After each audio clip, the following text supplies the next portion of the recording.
기도하시겠습니다. 살아 역사하시는 아버지 하나님, 대강절 첫째 주일을 저희들에게 허락하시고 주님을 기다리는 이 귀한 절기 주님 앞에 영광을 돌리게 하시니 감사합니다. 진리의 영이신 성령님, 이 시간 이곳에 임재하셔서 말씀을 전하는 이와 은혜를 사모하는 성도님들 모두가 주의 뜻을 깨닫고 결단하는 시간이 되게 하여 주시옵소서. 예수님의 이름으로 간절히 기도 올리옵나이다. 아멘. 할렐루야. 아멘. 오늘도 주님 앞에 나와 예배하는 저와 여러분 모두 위에 우리 하나님의 예비하신 풍성한 은혜와 복이 임할 수 있기를 소원합니다. 오늘은 교회력으로 새로운 한 해가 시작되어지는 대강절 혹은 대림절이라고 불리우는 어드벤트 첫 번째 주일입니다. 이 대강절의 중심은 예수 그리스도를 기다리는 절기입니다. 이 땅에 이미 오셨던 예수 그리스도, 그리고 지금도 여전히 우리를 찾아오시는 예수 그리스도, 그리고 약속하신 대로 재림하실 예수 그리스도를 맞이하기 위한 준비, 그 기다림을 점검하는 그런 절기가 바로 이 대강절기인 것입니다.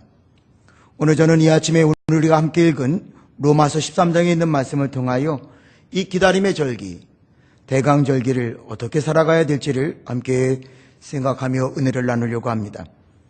바울 사도는 오늘 말씀을 보니까 11절에서 이렇게 말씀을 시작합니다. 또한 너희가 이 시기를 알거니와, 너희가 이 시기를 알거니와. 좀 더 쉽게 번역된 성경에는 여러분은 지금이 어느 때인지 압니다 라고 번역이 되는 부분입니다. 그렇습니다. 오늘 우리가 이 세상을 살아가면서 이 때가 어느 때인지는 우리가 늘 이야기합니다.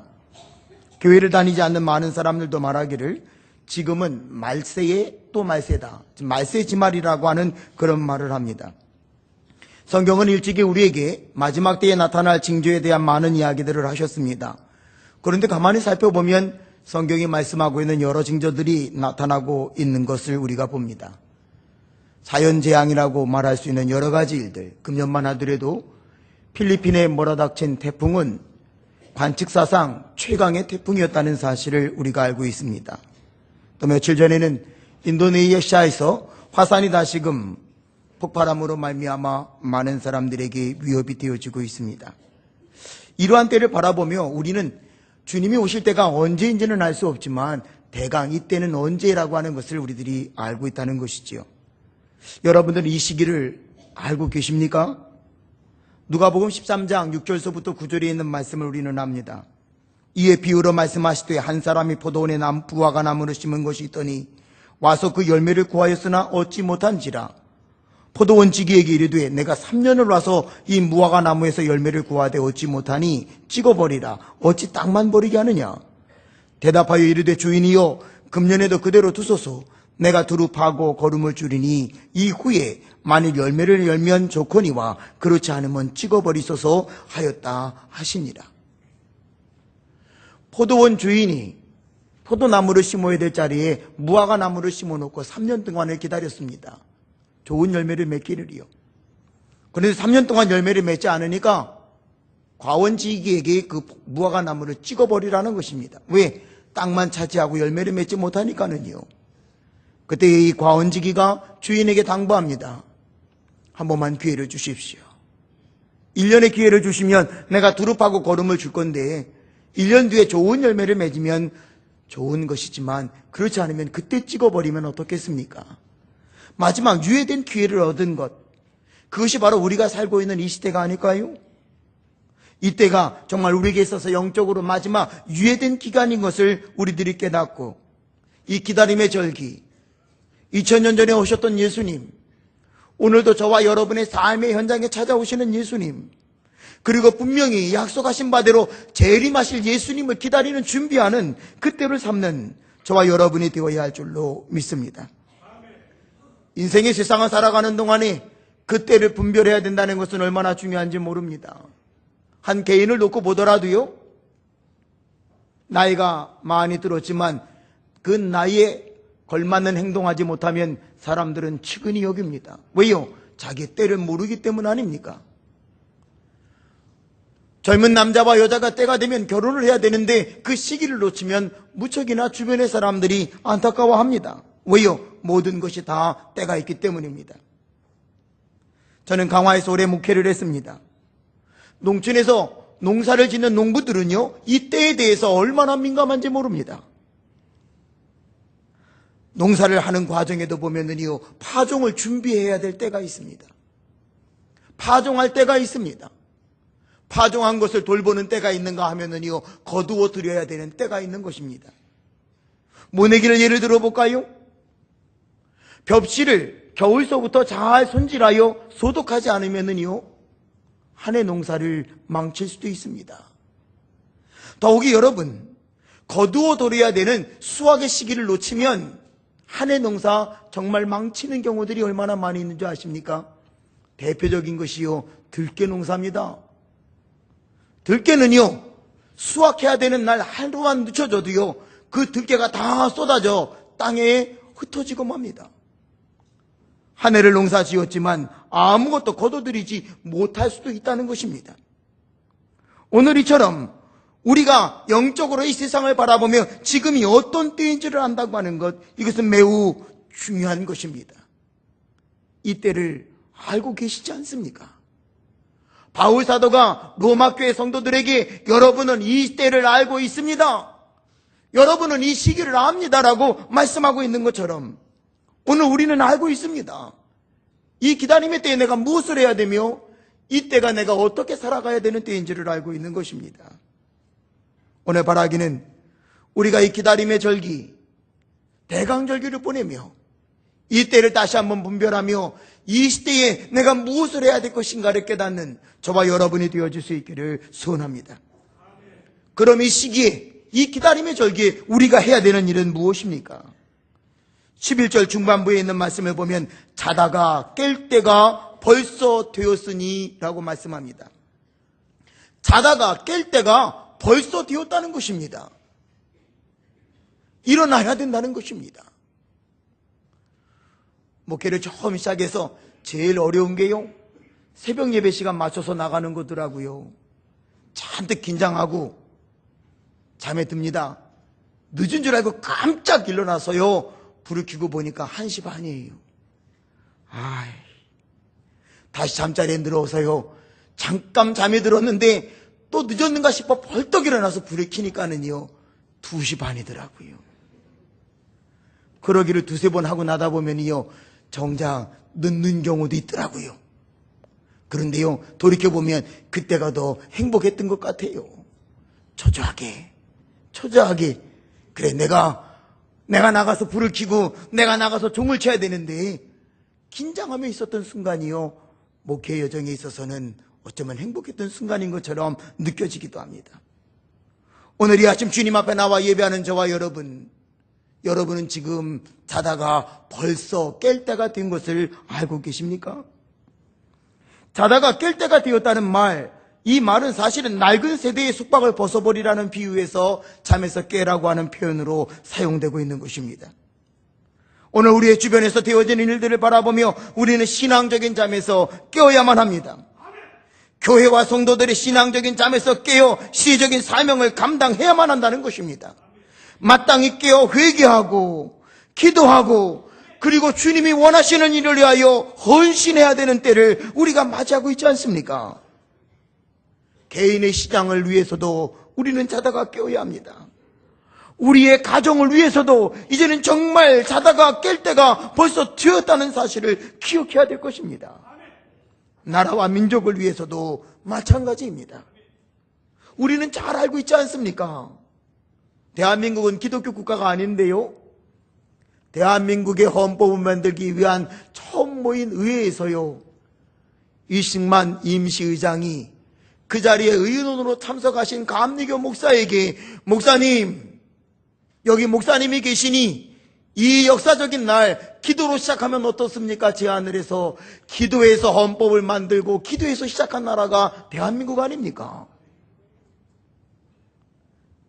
제가 개인적인 억지일 수도 있지만 돌이켜보면은요, 6.25 전쟁 이후에 온 세상이 전부 다 피폐되어 버리고 정말 어려웠던 순간 세계의 사람들이 한강의 기적이라고 하는 것을 이루었던 60년대, 70년대, 80년대 중반까지는요, 교회가 깨어 기도하지 않았던가요?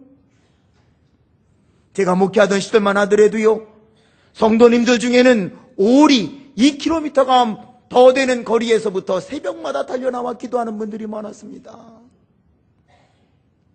우리의 기억 속에 철야 기도회라고 있잖아요. 그런데 이제는 어느 교회도 그 철야 기도회가 아닙니다. 우리 교회도 겟세마네 기도회로 이름을 바꾸었잖아요. 철야 기도회는요, 금요일 밤 10시에 모이면 그 다음 토요일 새벽 기도회가 끝나야 모든 성도들이 기도회를 마치고 하루의 일상을 시작했던 날들이 아니었던가요? 어렵고 힘들 때 우리는 기도로 이 나라를 지켰으며, 어렵고 힘들 때에 깨어 기도함으로 가정을 지키지 않았습니까? 며칠 전 어느 권사님과 이제 신방을 다녀오다가 이 삼각산을 바라보고 있는 그 길로 이렇게 지날 때가 있었어요. 그분이 저에게 말씀하시기를요, 목사님, 우리 젊은 사람들이요, 저 삼각산에 와서 기도했던 때가 있었어요. 아, 그래요? 저도 사실은 저 삼각산에 학교를 다닐 때든 이렇게 와서 기도했던 때가 있었습니다. 그런데 그 다음 그 권사님 하시는 말씀이, 근데 요즘은요, 기도하지 않는 것 같아요. 하기야 요즘 거기서 기도하면 누가 또 신고할지도 모르지요. 근데 정말 그래요. 저녁마다 삼각산에 올라가면은요, 이 골짜기 저 골짜기에서 기도하는 소리가 늘 들렸잖아요. 근데 언제부턴가 이제는 그 기도의 소리가 들리지를 않습니다. 어쩌면 지금 우리가 살고 있는 이 시대는요, 사무엘상 7장에 나타나는 그 모습이 필요한 시대인지도 모릅니다.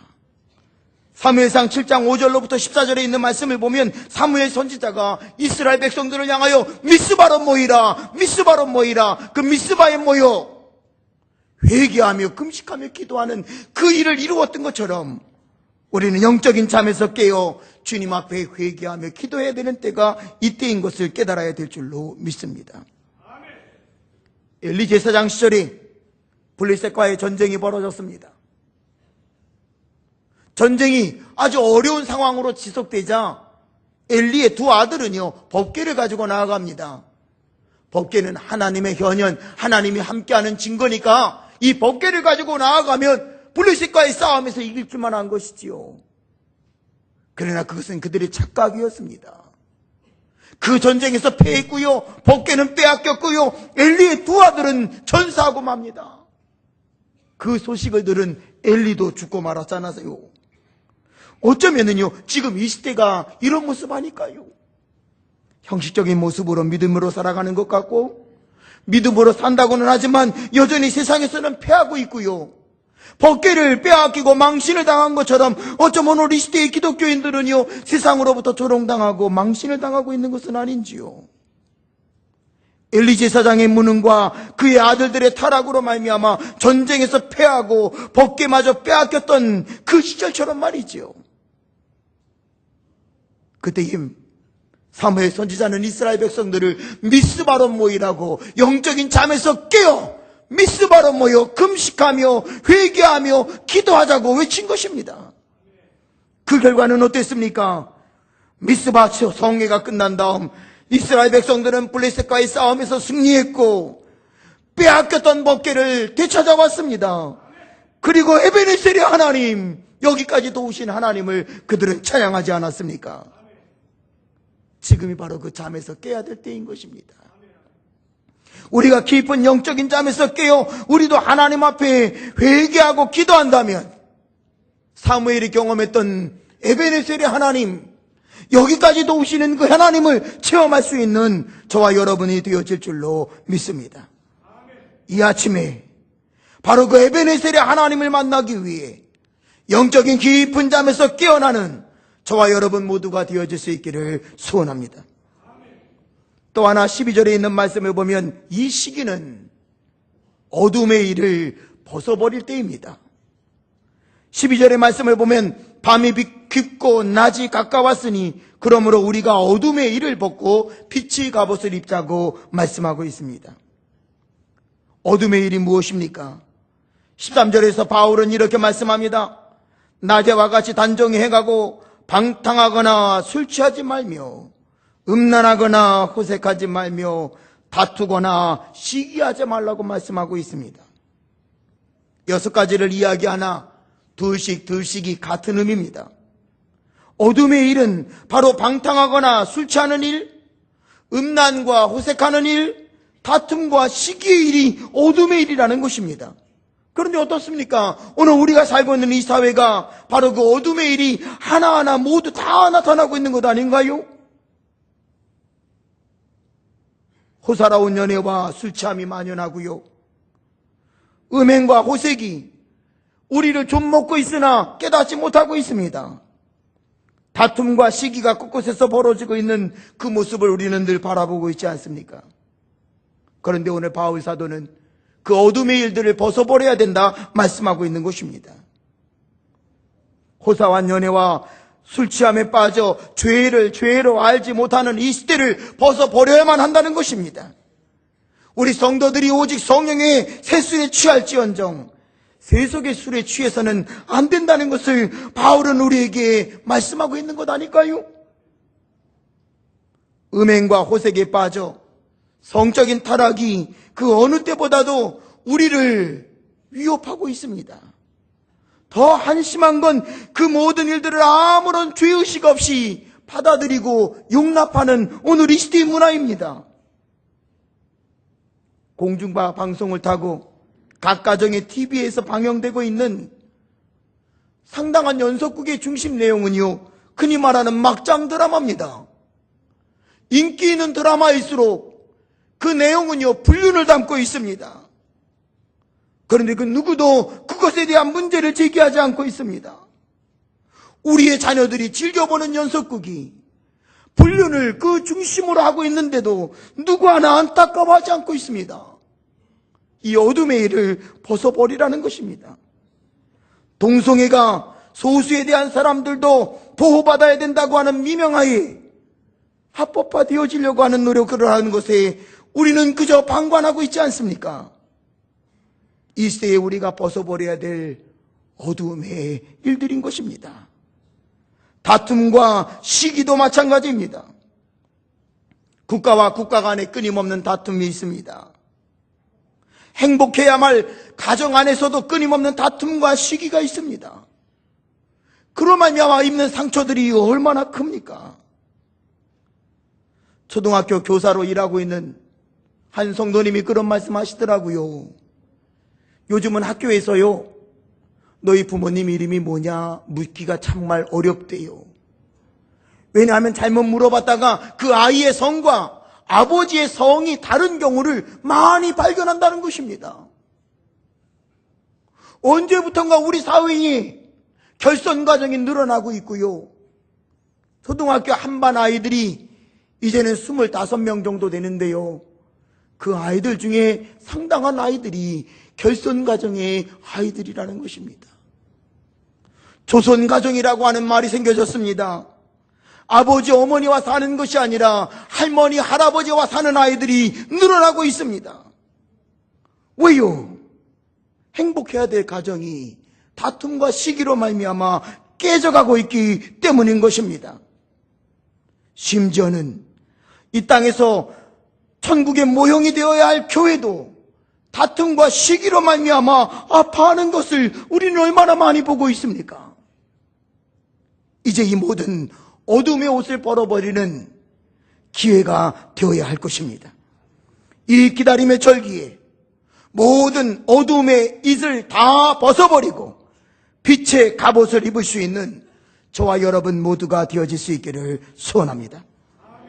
마지막으로 14절에 있는 말씀을 보면 우리가 입어야 될 옷, 그것은 예수 그리스도인 것을 14절에 말씀하고 있습니다. 오직 주 예수 그리스도로 옷 입고 정욕을 위하여 육신의 일을 도모하지 말라 말씀하고 있습니다. 옷 입는다라고 하는 그 원어의 뜻은요, 옷 속으로 들어간다고 하는 의미입니다. 그리스도로 옷 입는다는 것, 다시 말한다면 그리스도 안으로 들어가야 된다는 것입니다.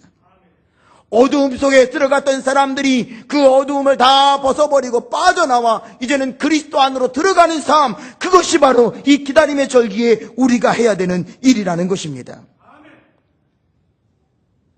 우리는 사울을 알고 있습니다.